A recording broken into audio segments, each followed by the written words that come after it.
Assalamualaikum warahmatullahi wabarakatuh. Innal hamdalillah nahmaduhu wa nasta'inuhu wa nastaghfiruh wa na'udzu billahi min shururi anfusina wa sayyiati a'malina. May yahdihillahu fala mudilla lahu wa may yudlil fala hadiya lahu. Asyhadu an la ilaha illallah wahdahu la syarika lah wa asyhadu anna Muhammadan abduhu wa rasuluh. Ya ayyuhalladzina amanu ittaqullaha haqqa tuqatih wa la tamutunna illa wa antum muslimun. Amma ba'd. Fa inna ahsanal kalami kalamullah wa khairal huda huda Rasulillah sallallahu alaihi wasallam wa syarrul umuri muhdatsatuha wa kullu muhdatsatin bid'ah wa kullu bid'atin dhalalah wa kullu dhalalatin finnar. Akhwani fillah ma'asyiral muslimin rahimani wa rahimakumullah jami'an. Alhamdulillah pada malam ini Allah Subhanahu wa taala berkenan untuk mengumpulkan kita di masjid, di dalam masjid Allah Subhanahu wa taala. Setelah kita menaikkan salat maghrib berjamaah, maka marilah kita isi waktu kita sampai nantinya kita mengerjakan salat isya, insyaallah juga berjamaah dengan duduk di majelis ilmu. Karena duduknya kita antara salat kepada salat yang lainnya itu terhitung salat. Maka kita memohon kepada Allah, mudah-mudahan duduknya kita di majelis ilmu ini menjadi tabungan pahala bagi kita semua di dunia, di akhirat kelak, dan membawa faedah dan manfaat bagi kita di dunia. Salawat dan salam kita limpahkan untuk Nabi kita Muhammad sallallahu alaihi wasallam yang telah membimbing kita kepada agama Allah, yaitu Islam. Sebelumnya kita tidak mengenal apa itu Islam, apa itu iman, apa itu tauhid, apa itu sunnah. Kemudian Rasulullah sallallahu alaihi wasallam datang dan menjelaskan semua itu kepada kita. Dan diutusnya beliau kepada umat manusia merupakan anugerah terbesar yang Allah berikan kepada umat manusia. Salawat dan salam juga tidak lupa kita limpahkan untuk keluarga, sahabat dan siapa saja yang mengikuti beliau sampai hari kemudian. Ikhwani fillah ma'asyiral muslimin, pada kesempatan yang berbahagia ini kita akan berbicara tentang majelis. Majelis adalah tempat berkumpulnya manusia. Apapun yang melatar belakangi majelis, manusia sebagai makhluk yang berkomunitas, artinya berkumpul dan tidak bisa berdiri sendiri. Tidak ada orang yang dapat berdiri sendiri di dalam kehidupannya. Dia pasti memerlukan orang lain dan orang lain memerlukan dirinya. Maka mereka pasti tidak terlepas dari majelis. Majelis karena mereka berkumpul untuk membicarakan urusan-urusan mereka, baik urusan-urusan agama maupun urusan-urusan dunia. Maka di sana ada majelis kedai kopi, majelis juga itu. Ya, ada majelis di rumah, ada majelis di pinggir jalan, dan ada majelis di rumah Allah Subhanahu wa taala, yaitu masjid. Dan di antara majelis, ada majelis itu yang membawa berkah dan ada yang membawa laknat, yaitu kemurkaan, kutukan dan celaan dari Allah Subhanahu wa taala.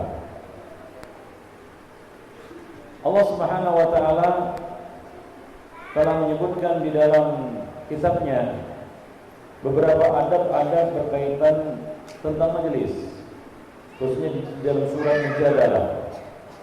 Di situ Allah Subhanahu wa taala menjelaskan beberapa adab-adab majelis. Seperti firman Allah Subhanahu wa taala, Ya ayyuhalladzina amanu idza qila lakum fil majalisi tafassahu fafsahu yafsahillahu lakum. Wahai orang-orang yang beriman, apabila dikatakan kepada kamu idza qila lakum tafassahu fil majalisi fafsahu yafsahillahu lakum wa idza qila isjudu fasjudu yarfa'illahu alladhina amanu minkum walladzina utul ilma darajat. Wahai orang-orang yang beriman, jika dikatakan kepadamu berlapang-lapanglah di dalam majelis, maka berlapanglah, berikanlah kelapangan. Dan jika dikatakan kepada kamu bangkit, maka bangkitlah. Allah Subhanahu wa taala menaikkan derajat orang-orang yang beriman di antara kamu dan orang-orang yang berilmu beberapa derajat. Di sini Allah Subhanahu wa taala menceritakan tentang adab-adab majelis. Ikhwani fi din, ma'asyiral muslimin rahimani wa rahimakumullah jami'an. Rasulullah sallallahu alaihi wasallam dan para sahabat juga demikian. Mereka juga membuat majelis-majelis tempat mereka berkumpul. Sahabat-sahabat duduk di sekitar Rasulullah sallallahu alaihi wasallam untuk mendengarkan ujangan-ujangan beliau, nasihat-nasihat beliau. Nah, itulah majelis ikhwani fi din, ma'asyiral muslimin. Dan di antara majelis itu adalah majelis yang membawa manfaat, faedah bagi orang-orang yang hadir di situ, bukan hanya di dunia, tapi juga di akhirat, yaitu majelis ilmu. Majelis ilmu yaitu majelis yang dibicarakan di dalamnya ilmu tentang Allah, Rasulnya, Islam, akhirat dan seterusnya. Majelis di mana seorang dapat mengenal halal dan haram, dapat mengenal kewajiban-kewajibannya, dapat mengenal Rabbnya, dapat mengenal apa yang mesti dilakukannya sebagai hamba Allah Subhanahu wa taala. Ini adalah majelis ilmu. Majelis ilmu ini pasti majelis yang membawa barokah bagi orang-orang yang hadir di dalamnya. Bahkan Allah Subhanahu wa taala memiliki malaikat-malaikat yang tugas mereka secara khusus adalah mencari majelis-majelis ilmu. Majelis-majelis ilmu. Dan apabila mereka menemukan majelis ilmu, maka mereka akan menginggalinya. Maka ikhwan fillah, majelis ilmu ini tidak pernah sepi. Ada 3 kelompok makhluk Allah yang mengisinya. Yang pertama adalah manusia tentunya, orang-orang hamba-hamba Allah yang tergerak hatinya dan digerakkan, dimudahkan oleh Allah Subhanahu wa taala untuk mendatangi majelis ilmu. Yang kedua adalah jin-jin yang mendengarkan kebaikan, jin-jin muslim yang menyimak dan mendengarkan ayat-ayat Allah dibacakan kepada mereka. Dan yang ketiga adalah malaikat-malaikat sayyahun, yaitu malaikat-malaikat yang berkeliling untuk mencari majelis-majelis ilmu. Dan apabila mereka menemukan majelis ilmu, maka mereka akan menyinggahinya. Jadi majelis ilmu itu hakikatnya tidak pernah sepi.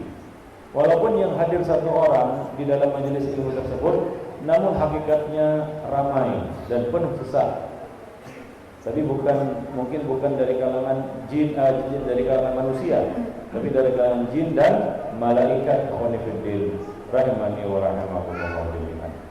Maka janganlah sepinya majelis ilmu menjadi alasan untuk tidak datang taklim. Wah, enggak ada yang datang itu. Maka dia pun ikut-ikutan enggak datang taklim. Ya, dengan alasan majelis sepi. Majelis ilmu tidak pernah sepi, dan malaikat-malaikat yang hadir di majelis ilmu itu mendoakan orang-orang yang ada di majelis ilmu.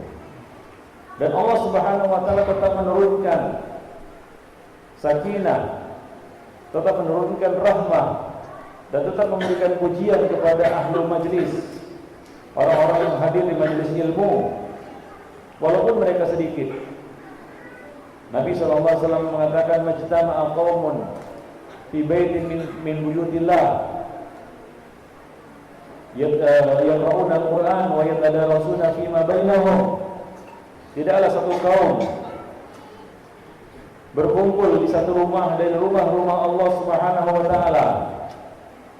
Mereka membaca Al-Qur'an dan saling bertadarus Al-Quran itu di antara mereka, yaitu saling mempelajari Al-Quran itu, saling memberikan faedah dari apa yang mereka baca di dalam Al-Quran. Illa nazalat alaihim sakinah wa ghasyiyatuhum rahmah, melainkan Allah Subhanahu wa taala akan menurunkan sakinah kepada mereka, akan menaungi mereka dengan rahmat-Nya. Wa dzakirallahu fi man indah, dan Allah akan memuji mereka di hadapan malaikat-malaikatnya. Sakinah dan rahmah yang Allah Subhanahu wa taala turunkan kepada ahli majelis itu tidak pandang bulu apakah ahli majelis itu ramai ataukah sedikit. Allah tetap menurunkan sakinah dan rahmatnya kepada ahli majelis. Maka jangan kita beralasan sedikitnya orang-orang yang hadir di majelis untuk tidak menghadiri majelis. Akhwanifiddin ma'asyiral muslimin, majelis ilmu adalah majelis yang Nabi katakan sebagai taman-taman surga. Majelis ilmu disebut oleh Nabi SAW sebagai taman-taman surga. Rasulullah SAW pernah berkata kepada para sahabat, "Idza marartum bi riyadil jannati farta'u." Apabila kamu melewati taman-taman surga, maka mampirlah, singgahlah. Farta'u, irta'u artinya menambatkan kuda, unta atau tunggangan, apapun hewan tunggangan kita untuk ya singgah di situ. Itu namanya farta'u, irti'a. Maka Anas bertanya kepada Nabi SAW, apakah yang disebut taman-taman surga itu? Apakah yang dimaksud dengan taman-taman surga itu? Maka Nabi SAW menjawab, hilakul dzikr, yaitu majelis-majelis ilmu. Majelis-majelis yang dibahas, dibicarakan, dipelajari di dalamnya ayat-ayat Allah dan hadis-hadis Nabi-Nya, yaitu wahyu-wahyu Allah Subhanahu wa taala. Karena di majelis ilmu inilah kita dapat mengenal Islam. Kita dapat mengetahui dan membedakan mana yang halal dan mana yang haram. Kita dapat mengetahui sunnah dan kita dapat mengetahui apa-apa saja yang menyelisihi sunnah. Rasulullah SAW ya menyebutnya sebagai taman-taman surga, yaitu di sini kesamaan antara keduanya adalah kedamaian yang didapat oleh orang-orang yang duduk di dalamnya. Kita tahu bahwasanya surga itu adalah tempat yang damai, ya, tidak ada keributan, tidak ada kepayahan, tidak ada kepenatan. Nah, Rasulullah mengumpamakan majelis ilmu dengan taman-taman surga itu. Ya, sisi kesamaannya adalah kedamaian yang kita peroleh di majelis ilmu, kebaikan yang kita dapatkan di majelis ilmu. Atau majelis ilmu itu merupakan jalan untuk menggapai taman-taman surga di akhirat. Jadi diumpamakan taman-taman surga majelis ilmu ini. Karena di sini kita di majelis ilmu ini kita melepaskan sedikit, melupakan sejenak kesibukan dan kepenatan dunia. Kesibukan-kesibukan kita di luar sana. Tentunya banyak sekali kesibukan-kesibukan kita yang membuat kita galau, stres, tertekan, ya karena banyaknya urusan di luar sana. Nah, ketika kita hadir di majelis ilmu, maka kita melupakan sejenak kepenatan-kepenatan itu, kesibukan-kesibukan itu. Di majelis ilmu ini, seperti yang digambarkan oleh para sahabat, seolah-olah kita melihat surga terpampang di hadapan mata kita dan kita bersemangat untuk mengejarnya, dan seolah-olah neraka itu terpampang di hadapan mata kita sehingga kita takut untuk mendekatinya. Itu di majelis ilmu. Seperti yang dikatakan oleh Hanzalah, suatu ketika Hanzalah berkata, nafaqah Hanzalah, nafaqah Hanzalah, Hanzalah telah munafik, Hanzalah telah munafik. Maka ketika dia bertemu dengan Abu Bakar As-Siddiq, maka dia berkata seperti itu, ya, bahwa Hanzalah telah munafik, Hanzalah telah munafik. Maka Abu Bakar pun menegurnya dan mengatakan, apa yang kau katakan? wahai Hanzalah, apa yang kau katakan itu? Maka Hanzalah pun menjelaskan kepada Abu Bakar As-Siddiq, kita wahai Abu Bakar, ketika kita hadir di majelis Rasulullah sallallahu alaihi wasallam, berkumpul bersama Nabi sallallahu alaihi wasallam, maka seolah-olah surga dan neraka itu ada di hadapan mata kita. Seolah-olah surga dan neraka itu ada di hadapan mata kita. Namun ketika kita kembali berkumpul dengan keluarga, maka kita banyak lupa. Ketika kita kembali berkumpul dengan bersama keluarga, sibuk dengan pekerjaan-pekerjaan kita, kita kembali lupa. Demikian pengakuan dari Hanzalah. Maka Abu Bakar As-Siddiq pun mengatakan, demi Allah wahai Hanzalah, aku juga merasakan hal yang serupa. Jadi seperti kata Hanzalah mengkhawatirkan nifaq atas dirinya. Kenapa? Karena ketika ia berada di majelis ilmu, seolah-olah surga dan neraka ada di hadapannya. Rasulullah memperingatkan kita kepada surga dan neraka, seolah-olah surga dan neraka itu ada di hadapan kita. Memang di majelis ilmu ini akan muncul semangat kita untuk beramal soleh, ya, naik keimanan kita. Maka Abdullah bin Mas'ud pernah berkata kepada sahabat-sahabatnya, hayyadina nu'minu sa'atan, marilah bergabung bersama kami, kita meningkatkan iman barang sesaat, yaitu di majelis ilmu. Di majelis ilmu ini memang iman kita meningkat, iman kita bertambah, karena ini adalah ketaatan. Dan kita patut bersyukur pada saat ini kita menghabiskan waktu kita untuk ketaatan, yaitu di majelis ilmu. Ikhwani fillah ma'asyiral muslimin rahimani wa rahimakumullah jami'an. Kita menghabiskan waktu antara maghrib dan isya ini di majelis ilmu, yang insyaallah waktu kita tidak akan terbuang percuma sia-sia, karena kita gunakan untuk kebaikan. Iman akan meningkat, kesadaran akan bertambah, keinginan untuk berbuat taat dan memperbaiki diri akan muncul. Itu di majelis ilmu. Muncul keinginan mau taubat, muncul keinginan mau bersedekah, muncul keinginan mau berdamai kalau tempat dengan temannya ataupun dengan sahabatnya, muncul keinginan untuk membantu orang, muncul keinginan untuk kebaikan, untuk beramal saleh, untuk jadi suami yang baik, untuk jadi istri yang baik. Begitu mendengarkan taklim, kan begitu ya, muncul itu. Dan itu memang satu yang wajar dan seharusnya harus seperti itu. Semestinya memang harus seperti itu. Karena kalau tidak muncul juga kesadaran di majelis ilmu, ini keterlaluan. Itu orang-orang yang hadir di majelis ilmu tapi hatinya entah kemana. Nah, ketika kita hadir di majelis ilmu, memang muncul semangat kita untuk berbuat baik, beramal saleh.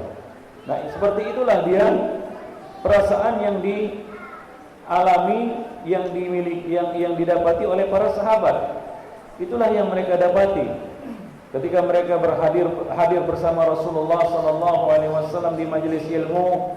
Rasulullah memperingatkan mereka kepada surga dan neraka, maka seolah-olah surga dan neraka itu ada di hadapan mata mereka. Namun ketika mereka kembali bertemu dengan keluarga, sibuk lagi dengan pekerjaan-pekerjaan mereka, maka mereka kembali lupa.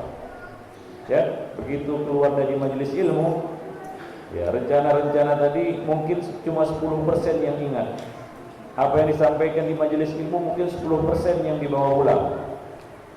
90% hilang entah kemana, ya, tercecer di tengah jalan. Memang seperti itu. Walaupun tidak dapat semua, sedikit lebih bagus daripada tidak sama sekali. Ya, sedikit itu lebih bagus daripada tidak dapat sama sekali. Ya, janganlah kita menahan diri untuk hadir di majelis ilmu karena merasa, satu, itu sudah pernah saya kaji. Dua, sama aja, datang gak datang juga gak bertambah ilmu katanya.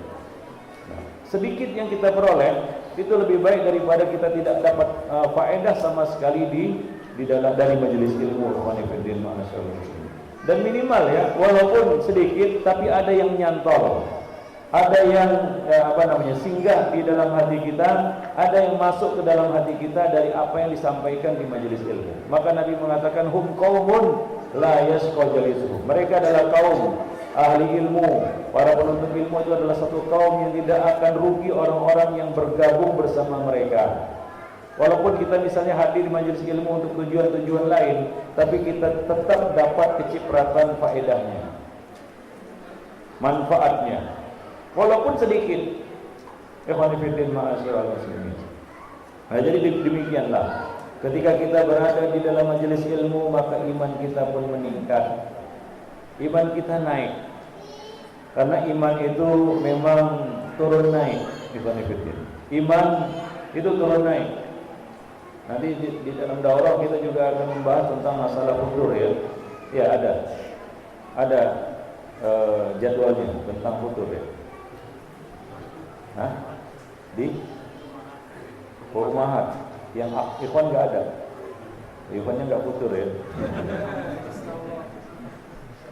Ya, jadi iman itu khanifiddin ma'asyiral muslimin. Satu kata kunci kalau kita bicara tentang iman.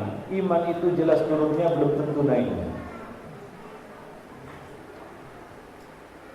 Ya. Itu kata kuncinya tentang iman. Iman itu jelas turunnya. Sudah pasti turun. Tapi belum tentu naiknya. Ya, pegang itu rumus itu. Itu rumus itu.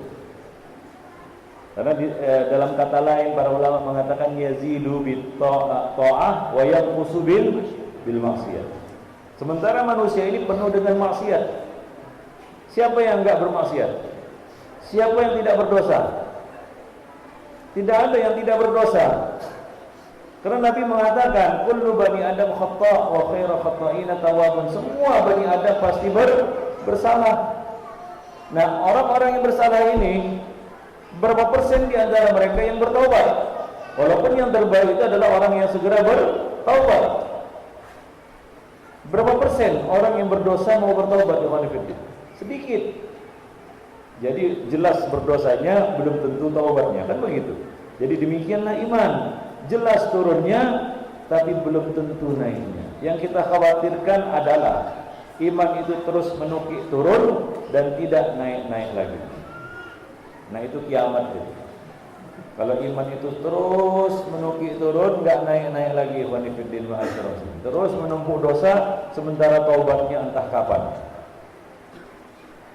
Ya, cuma rencana saja mau taubat. Besok taubatlah. Sebatang dulu.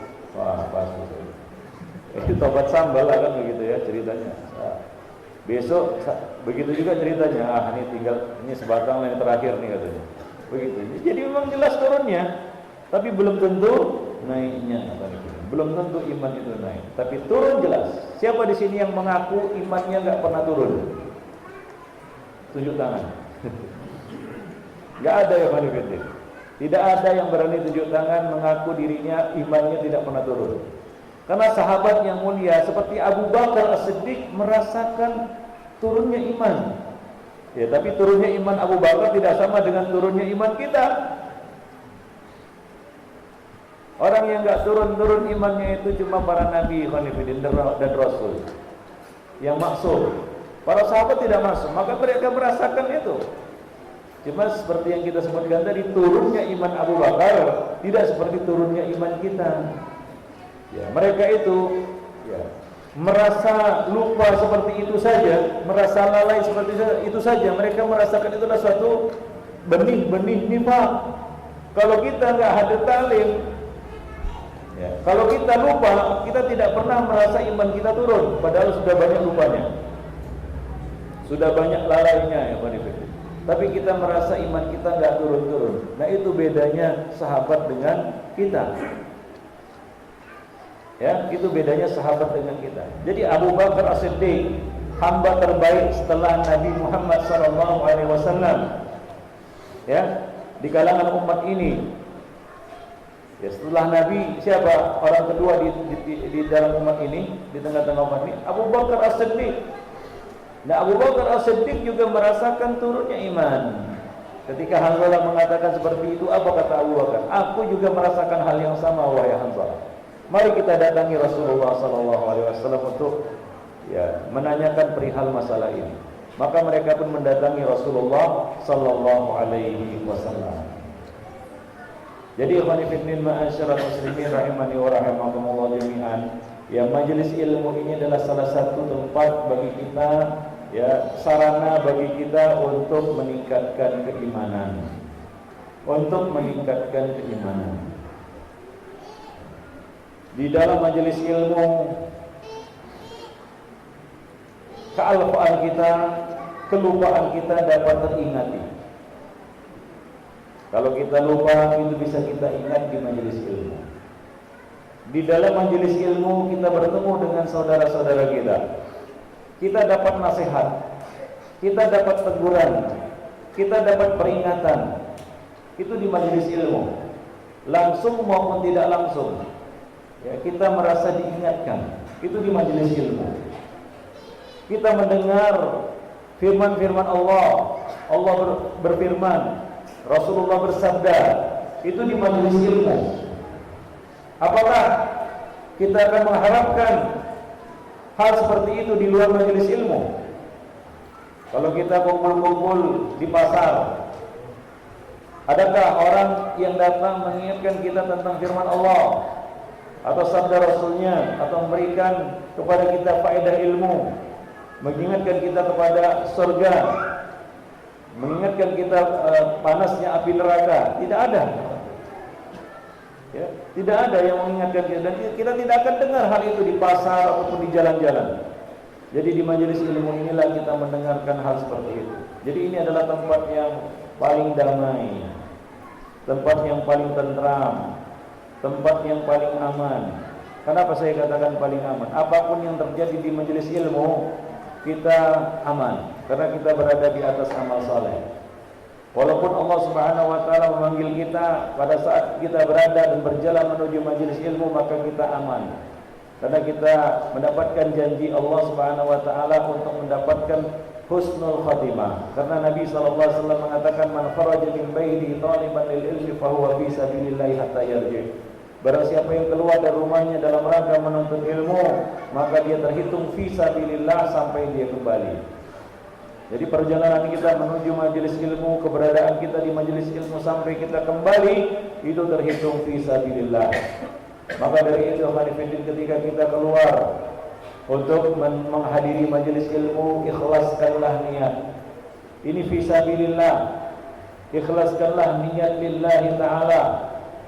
Ya, untuk menaati Allah Subhanahu wa taala, untuk kebaikan diri kita, bukan untuk yang lainnya. Walaupun kadang-kadang ada motivasi-motivasi lain yang membonceng ketika kita hadir di majelis ilmu, karena ingin ketemu si fulan dan si fulan, karena ingin berjualan, karena ingin ini dan itu. Tapi jadikanlah niat lillahi ta'ala sebagai niat utama kita ketika kita hadir di majelis ilmu. Rahimani wa rahimakumullah. Nah, orang-orang yang datang di majelis ilmu ini, Rasulullah SAW doakan mereka sebagai orang-orang yang Allah Subhanahu wa taala datangi dia, Allah hampiri dia.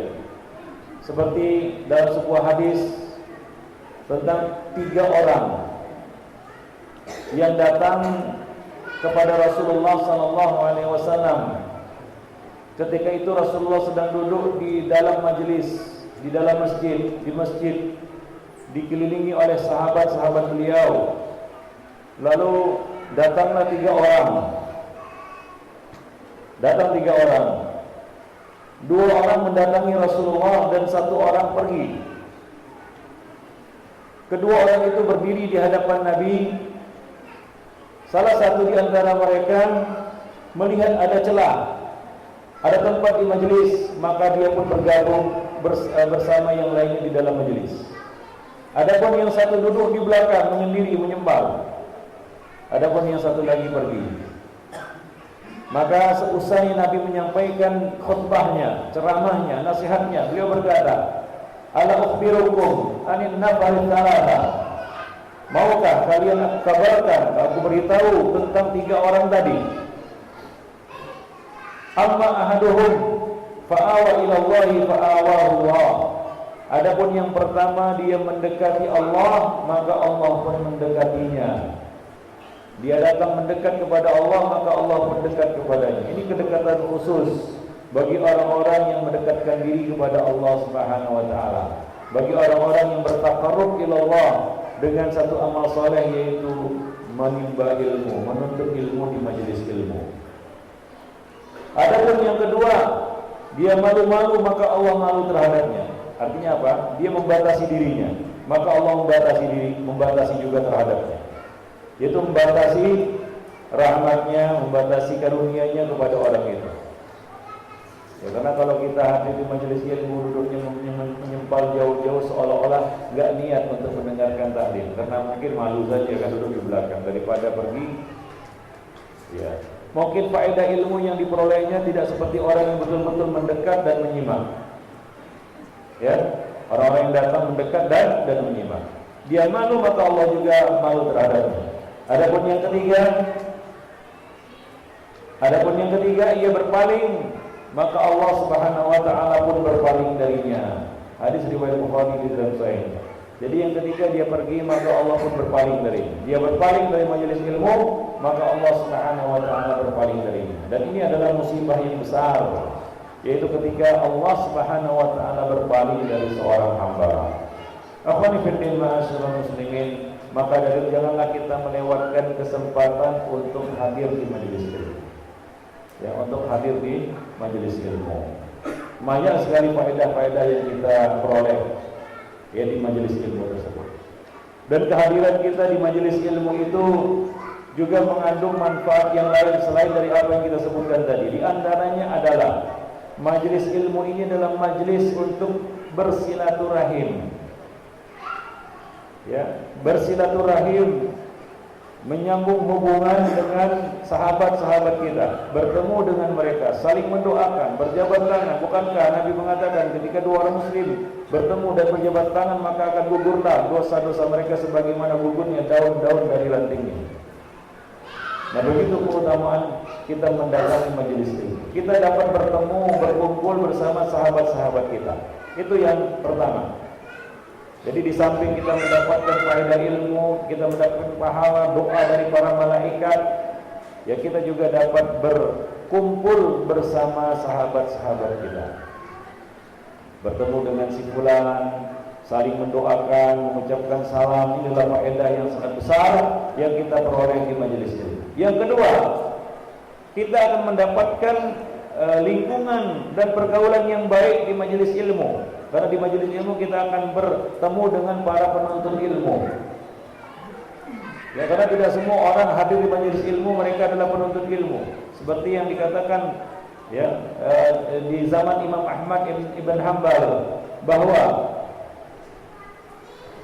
ya orang-orang yang hadir di dalam majelis Imam Ahmad, kebanyakan dari mereka adalah orang-orang yang melihat adab Imam Ahmad. Adapun sebagian kecil darinya adalah para penuntut ilmu. Sebagian besarnya adalah orang-orang yang datang untuk melihat. Ya, adapun penuntut ilmu itu cuma sedikit.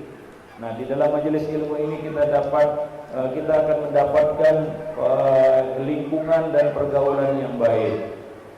Ya, maka salah satu faktor yang mendukung taubatnya seorang hamba adalah hadirnya dia di majelis ilmu.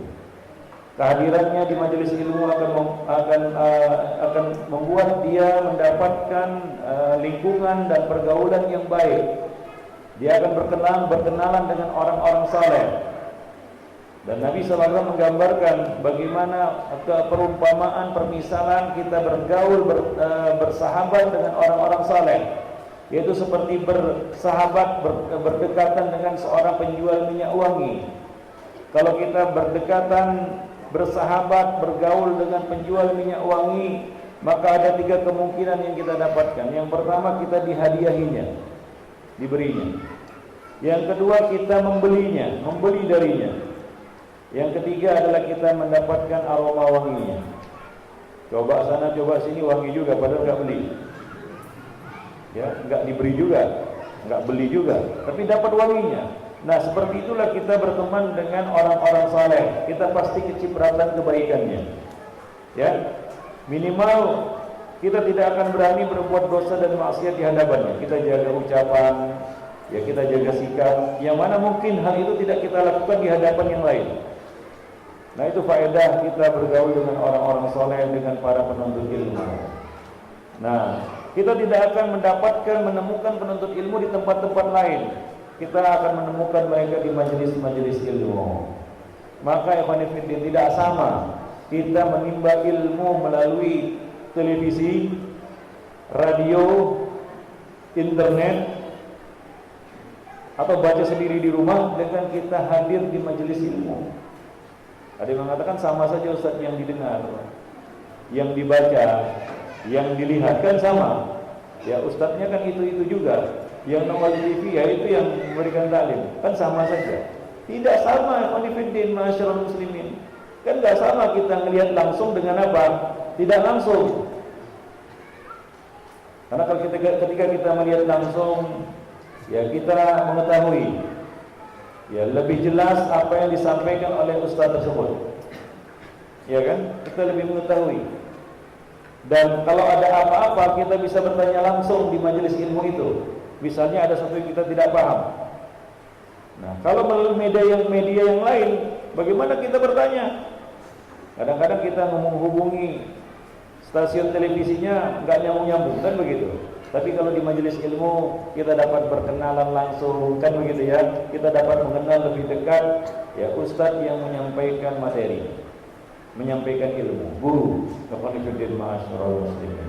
Nah itu berkah di majelis ilmu yang kita tidak dapatkan di tempat-tempat lain selain di majelis ilmu. Jadi nggak sama menimba ilmu di rumah dengan menonton TV, mendengarkan radio, membaca ataupun yang lainnya dengan kita hadir di majelis ilmu. Atau melalui internet, saya cukup dengan internet saja, buka YouTube, kemudian lihat ceramah-ceramah ustaz-ustaz sudah banyak di sana. Ya. Buka Yufid, kemudian di situ banyak ceramah-ceramah. Enggak sama ya ikhwan masyaallah muslimin. Karena berkah malaikat itu hadir di majelis ilmu, bukan di kamar ketika kita nonton sendiri, nonton YouTube atau nonton TV atau sejenisnya. Malaikat enggak ada situ, enggak ke kamar antum, enggak ke rumah antum, tapi malaikat ke majelis ilmu. Dan dia mendoakan keberkahan. Dan ilmu ini intinya adalah berkah. Karena kalau ilmu itu tidak berkah, itu tidak akan menjadi faedah, tidak bermanfaat bagi pemiliknya. Karena ilmu itu bukan sekedar maklumat, kita tahu ini, tahu itu, bukan. Ilmu itu adalah suatu maklumat, pengetahuan yang berbuah menjadi satu keyakinan dan akhirnya berbuah menjadi sebuah amal saleh. Nah itu dia ilmu. Nah sekarang ini berkah ilmu itu banyak tercabur. Kenapa? Satu, karena para penuntut ilmu banyak yang tidak ikhlas di dalam menuntut ilmu. Menuntut ilmu tapi tujuannya lain. Yang kedua, mereka tidak lagi menghargai ilmu itu, hingga berkah ilmu juga tercabur. Karena ilmu itu seperti tempat yang tinggi, yang tidak akan dapat dicapai oleh orang-orang yang sombong. Ya, semakin sombong kita terhadap ilmu, semakin tinggi, semakin susah ilmu itu kita raih. Maka keberkahan itu turun di majelis ilmu, ya. Keberkahan ilmu itu ada di majelis ilmu. Maka jangan lewatkan kita menghadiri ya majelis-majelis ilmu. Bukan tidak boleh kita menuntut ilmu melalui media-media yang lain dan sarana-sarana yang lain, silakan. Namun jika ada pilihan antara mendatangi majelis ilmu dengan ya menimba ilmu melalui media-media yang lain itu, maka dahulukanlah mendatangi majelis ilmu. Karena kita di sini juga mengharapkan doa makhluk Allah yang tidak akan tertolak doanya, yaitu malaikat. Doa makhluk Allah yang tidak tertolak doanya, yaitu para malaikat.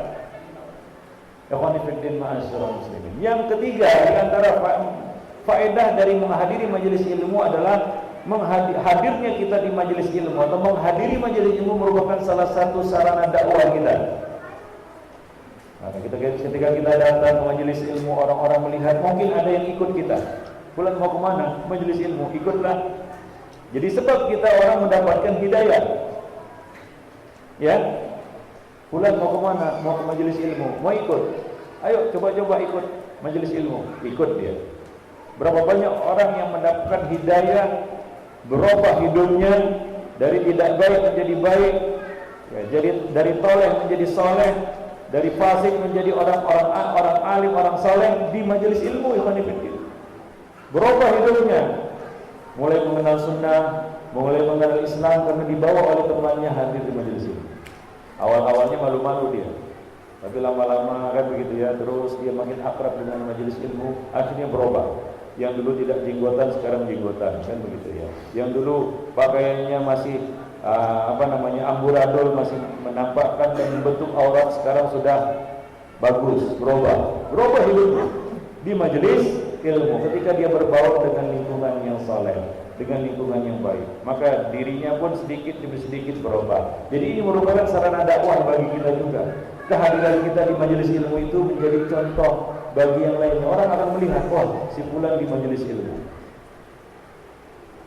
Orang-orang akan melihat, wah, majelis ilmu itu ramai, maka mereka pun ya muncul keinginan untuk menghadirinya. Coba bayangkan kalau sepi, orang-orang pun nggak tertarik. Orang-orang yang memang tak terbiasa menuntut ilmu makin jauh dari ilmu. Tapi ketika kita hadir ramai, orang pun akan bertanya, wah, ada apa itu ramai-ramai? Mereka pun menyinggahinya. Jadi kehadiran kita di sini pun merupakan salah satu bentuk dakwah bil hal.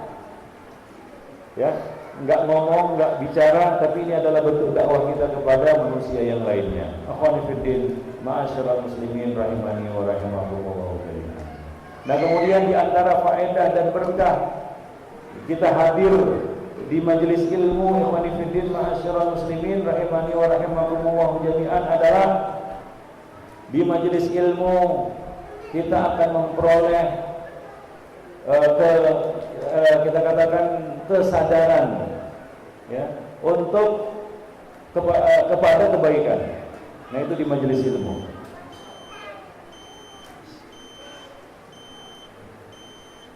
Ini apa? Ya, waktu isya. Gimana? Kita tuntaskan sedikit ya. Jadi muncul kesadaran. Beda kalau kita mendengarkan taklim melalui internet dalam kamar atau di rumah di depan TV, ya, kesadaran-kesadaran seperti itu gak muncul. Timbul motivasi di dalam majelis ilmu kepada kebaikan karena melihat saudara-saudaranya, misalnya dia lihat saudaranya bersedekah, maka dia turut bersedekah. Muncul motivasi di dalam majelis ilmu, angin kebaikan, itu maksudnya. Angin baik itu mut-mutan kata orang. Apa? Mut-mutan ya. Ya, ada mutnya, keluar baiknya. Nah, itu di majelis ilmu. Potensi-potensi baik pada diri seseorang itu muncul di majelis ilmu. Maka kita pun heran kadang-kadang kepada diri kita sendiri. Saya kalau sedang sendirian muncul pikiran-pikiran kotor. Di luar sana macam-macam pikiran kotor muncul, kan begitu ya. Tapi di majelis ilmu, piktor itu nggak muncul. Yang muncul adalah potensi positif yang ada pada diri kita, seolah-olah tergali. Nah, itu di majelis ilmu, itu rahasia terbesar dari kita hadir di majelis ilmu. Angin baik itu muncul dia. Ya, seperti bulan Ramadan, Nabi Ibnu Abbas menceritakan tentang Nabi di bulan Ramadan. Ya, beliau menceritakan bahwa Rasulullah di bulan Ramadan seperti angin yang berhembus, karihin mursalah, seperti angin yang berhembus, yaitu cepatnya beliau untuk berbuat baik, karena hawanya hawa baik, bulan baik kata orang, kan begitu ya. Yaitu muncul keinginan untuk berbuat kebaikan, untuk beramal saleh, hawanya hawa baik.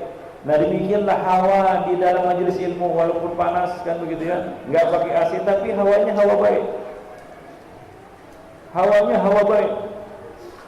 Kalau kita tarhib manusia di dalam majelis ilmu, maka mereka akan segera bangkit untuk berbuat baik. Misalnya lah ditarhib untuk bersedekah. Nah, ini kita ingin membangun masjid, mari kita sama-sama bersedekah di majelis ilmu, keluar semua. Nah, itulah yang terjadi di zaman Nabi SAW ketika Nabi mengingatkan kaum wanita untuk bersedekah di majelis ilmu, yaitu ketika Nabi menyampaikan khutbah pada hari Idul Adha. beliau mendatangi kaum wanita dan menyuruh mereka bersedekah. Maka bercopotanlah gelang-gelang, kalung-kalung, perhiasan-perhiasan diinfakkan fisabilillah. Muncul semangat itu. Potensi-potensi baik yang ada pada diri kita itu muncul di majelis ilmu. Bahkan preman yang ganas pun menjadi menjadi lembut di majelis ilmu. Ya. Orang-orang yang bengis itu jadi lembut di majelis ilmu. Nah, itulah salah satu rahasia keberkahan dan faedah dari majelis ilmu yang rahimani Allah, yang kita tidak akan dapatkan di tempat lain. Walaupun sama-sama menuntut ilmu, walaupun sama-sama mendengar ilmu. Demikian yang pernah ya kita nonton di depan televisi misalnya atau di depan internet, ini ustadz mentarget kita untuk sedekah, tergerak untuk sedekah, enggak, ganti channel atau ya cari channel lain kan begitu, enggak tergerak karena memang hawanya enggak ada di situ. Baca buku misalnya atau yang lainnya, itu memang media-media ilmu, kita tidak tampil dan kita tidak pungkiri. Tapi hawa untuk kebaikan itu besar, kemunculannya itu ada di majelis ilmu. Kemungkinan terbesar munculnya hawa baik pada diri seseorang, potensi baik, potensi positif yang ada pada diri seseorang itu muncul semuanya di majelis ilmu. Wanifiddin, ma'asyiral muslimin rahimani wa rahimakumullah. Maka dari itu Nabi mentarget para sahabat untuk berjihad, bersedekah itu di mana? Di majelis ilmu. Nah, mudah terlucut ya untuk berbuat kebaikan. Ya, demikianlah yang manifestin ma'asyiral muslimin rahimani wa rahimakumullah jami'an. Nah, kita azan isya dulu ya. Ya silakan azan bagi yang mau. Baik, manifestin ma'asyiral muslimin. Ini ada satu pertanyaan. Ustaz, ada kasus sholat maghrib, ada orang yang terlambat datang, maka dia pun sholat di saf belakang. Menjelang kajian, orang itu melangkah ke depan menerobos saf-saf di depannya, lalu duduk di saf terdepan. Ketika sholat isya, karena orang ini ikut sholat di saf depan, jemaah yang tadinya sholat di saf depan terpaksa mundur karena tempatnya sudah diambil oleh orang itu. Apakah si orang ini terhitung menyempitkan orang lain di dalam majelis atau memang boleh melangkah ke depan karena menganggap atau dianggap bukan milik siapa-siapa dengan berakhirnya sholat maghrib? Ikhwan fillah ma'asyiral muslimin, ada beberapa adab yang mesti kita perhatikan di dalam majelis supaya ya kita tidak mendolimi orang lain, supaya kita tidak merampas, mengambil hak orang lain. Di antaranya adalah duduklah di tempat yang kosong. Artinya kosong di sini adalah di dalam majelis, bukan terpisah dari majelis, tapi di dalam majelis ada tempat kosong, maka duduklah di situ. Apabila orang-orang memberi tempat untuk kita untuk duduk di situ, maka duduklah. Jika tidak, maka carilah celah yang bisa kita duduk di situ. Dan jika ternyata tidak ada, maka kita duduk di belakang. Rasulullah bersabda, "Idza intaha ahadukum ilal majlis, fa in wussi'a lahu falyajlis, wa illa falyanzur ila awsa'i makanin yara falyajlis." Nabi mengatakan, ini adab majelis. Apabila salah seorang dari kamu mendatangi majelis, maka jika dia diberi tempat kosong, hendaklah dia duduk di situ. Dan jika tidak, hendaklah dia mencari tempat yang paling kosong yang dia lihat di akhir majelis, lalu dia duduk di situ. Nah demikian. Kemudian bagi para ahli majelis yang datang lebih dulu, tadi kan yang terlambat belakangan. Nah bagi yang lebih dulu datang, hendaklah berlapang-lapang di dalam majelis, melapangkan majelis. Jadi tempat yang itu bisa diisi oleh 2 orang, janganlah diisi 1 orang. Kalau makanan untuk 1 orang bisa dimakan 2 orang, maka tempat di dalam majelis, tempat 2 orang bisa diduduki 3 orang. Berlapang-lapang di dalam majelis maksudnya itu. Seperti firman Allah Subhanahu wa taala, "Ya ayyuhalladzina amanu, idza qila lakum tafassahu fil majalisi fafsahu yafsahillahu lakum."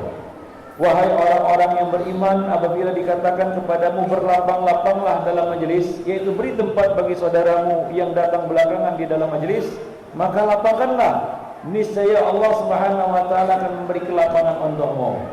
Dan Nabi juga mengatakan khairul majalisi awsa'uha, sebaik-baik majelis adalah yang paling lapang. Jadi beri tempat, beri kelapangan bagi orang lain untuk duduk. Jangan tempat 2 orang dikuasai 1 orang, kan begitu ya. Nah, beri kelapangan bagi yang lainnya untuk duduk. Kemudian orang yang datang belakangan tidak boleh memisahkan antara 2 orang yang duduk berdampingan kecuali dengan izin keduanya. Jadi ada 2 orang duduk berdampingan, jangan dipisah lalu kita duduk di tengah-tengahnya. Nah, Nabi SAW mengatakan la yajlis baina rajulaini illa biidznihima. Janganlah duduk di antara 2 orang yang duduk berdampingan kecuali dengan izin keduanya. Kecuali dengan seizin keduanya. Jadi jangan memisahkan 2 orang yang sudah bersaf di dalam majelis. Demikian juga Nabi mengatakan la yahillu li rajulin ayyufarriqa baina isnaini illa biidznihima. Tidak halal bagi seorang laki-laki atau seseorang memisahkan 2 orang yang duduk berdampingan kecuali dengan izin keduanya, ya khonifuddin ma'asyiral muslimin. Dan lebih-lebih lagi tidak boleh mengusir orang dari tempat duduknya lalu dia duduk di situ.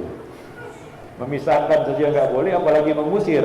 Nabi SAW mengatakan la yuqimur rajulur rajula min majlisihi thumma yajlisu fihi walakin tafassahu wa tawassau.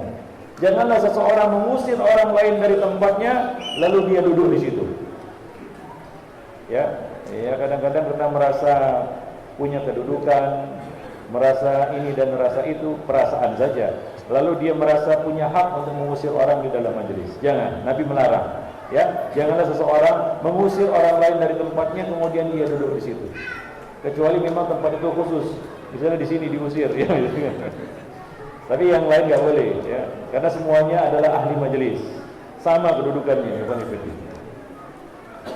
Akan tetapi kata Nabi, lapangkanlah dan luaskanlah majelis, lapangkan dan luaskan majelis itu, ikhwanifiddin, rahimani wa rahimakumullah. Nah, itu berkaitan dengan saf di dalam majelis ilmu. Kemudian adab di dalam majelis ilmu yang selanjutnya adalah janganlah hadirin itu membelakangi dan tidak menghadap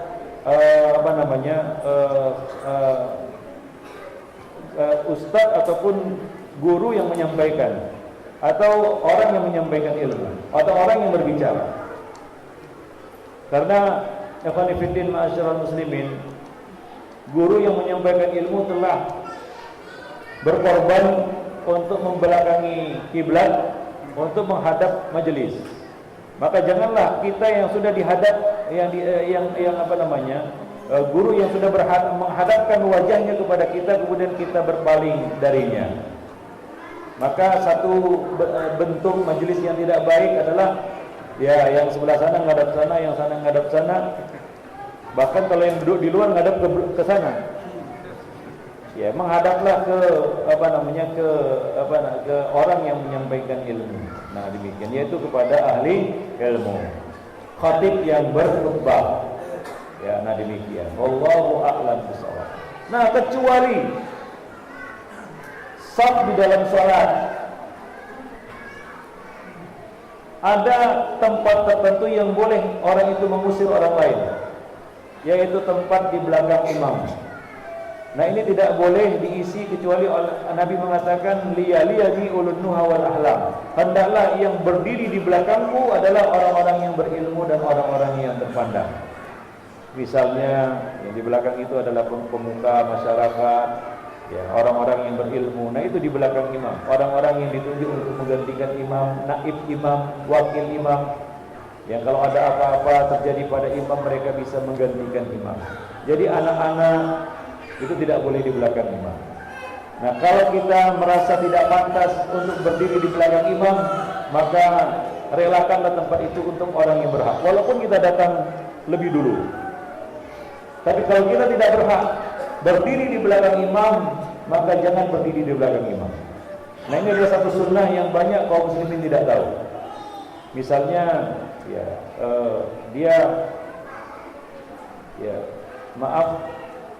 baca Quran aja belum tamat, lalu coba-coba berdiri di belakang imam, tiba-tiba imam berhalangan, maju dia, tahap apa dibacanya, kan begitu. Nah, demikian ya khonifuddin ma'asyiral. Atau orang yang nggak mengerti sholat, nggak terbiasa jadi imam. Coba-coba berdiri di belakang imam. Qadarullah imamnya berhalangan. Maka dia pun disorong maju ke depan. Dia pun nggak ngerti bagaimana menjadi pemimpin di dalam sholat berjamaah. Nah demikian Ikhwan Fillah, ma'asyiral muslimin. Jadi tempat di belakang imam di dalam sholat ya, itu khusus bagi orang-orang tertentu. Yang mana ya orang-orang yang berhak boleh menggeser orang-orang yang lebih dulu berada di situ jika memang orang itu tidak layak untuk berdiri di situ. Nah demikian, ini tidak berlaku pada dalam kondisi seperti ini, tidak berlaku apa yang kita sampaikan tadi dari hadis Nabi Shallallahu Alaihi Wasallam. Wallahu a'lam bishawab. Nah demikianlah Ikhwan Fillah pertemuan kita pada malam ini. Insya Allah pertanyaan-pertanyaan sisanya ataupun yang lainnya ini kita akan bahas atau kita akan jawab pada majelis yang lain insyaallah taala. Kita akan mengerjakan salat Isya dulu ya. Demikian mudah-mudahan bermanfaat bagi kita semua. Subhanakallah bihamdik asyhadu an la ilaha illa anta wa astaghfiruka wa atubu ilaik. Assalamualaikum warahmatullahi wabarakatuh.